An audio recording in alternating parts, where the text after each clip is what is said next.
Praise the lord. Good morning అండి. అందరూ బాగున్నారా? ఈ దినం ప్రార్థన చేశారా? దేవుని వాక్యాన్ని ధ్యానించారా? తప్పకుండా చేయండి. మీ కుటుంబ సభ్యులు కూడా చేయించండి. రండి కలిసి దేవుని వాగ్దానం చదువుదాం. ఎఫెసీయుల రాసిన పత్రిక 5వ అధ్యాయం 15వ వచనము. దినములు చెడ్డవి గనుక మీరు సమయం పోనీక సద్వినియోగము చేసుకొనొచ్చు. అజ్ఞానుల వలె కాక జ్ఞానం వలె నడుచుకున్నట్లు జాగ్రత్తగా చూచుకున్నది. సో మనం జీవిస్తున్న దినాలు మీరు అనుకోకపోయినా చెడ్డ దినాలండి. ఎక్కడ చూసినా పాపము, ఎక్కడ చూసినా అక్రమము, ఎక్కడ చూసినా మోసము, ఎక్కడ చూసినా భయంకరమైనటువంటి దినాల్లో ఉన్నాం. మనం మనుషుల స్వభావాలు చూస్తున్నాం కదా. ఎప్పుడు జరగని సంఘటనలు జరుగుతున్నది. ఫ్లైట్లో చూడండి, అంతమంది ప్రాణాలు పోయింది, ఎంతో నష్టం జరుగుతున్నది. ఎక్కడ చూసినా కూడా ఎప్పుడు ఎవరికి ఏం జరుగుతుందో చెప్పలేని రోజుల్లో ఉన్నాం.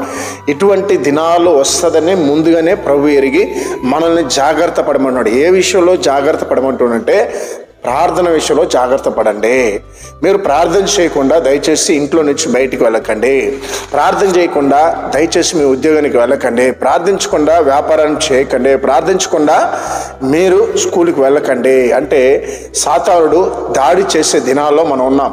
ఎంతోమంది ప్రాణాలు తీయాలని సాతానుడు పొంచున్నాడు.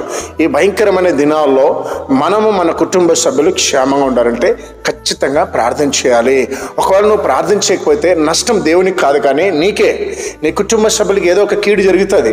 కనుక ప్రియ దేవుని జనాంగమా, నా మాటలు మీకు చేదుగా అనిపించవచ్చు. ప్రతిసారికి ఈయన ప్రార్థన చేయమని చెప్తూనే ఉంటాడు. ప్రియులారా, మీ పిల్లలకి మీరు ఎందుకు మంచినీళ్ళు తాగు అని చెప్తూ ఉంటారో ఆలోచించండి.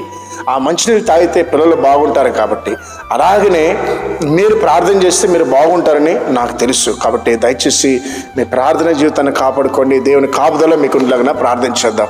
మహోన్నతమైన దేవ, పరిశుద్ధుడా, ఉదయ కాలన వాగ్దానం ఉన్న బిడ్డల మీద నీకు అభిషేకించండి. ఎంతోమంది నా ప్రభా ఈ దినమునైనా ఆర్థిక ఇబ్బందులు ఉన్నారు, వారికి సహాయం చేయండి. ఎంతోమంది నా ప్రభా కుటుంబ కలహాలతో విడిపోయినారు, వారిని జతపరిచినైనా.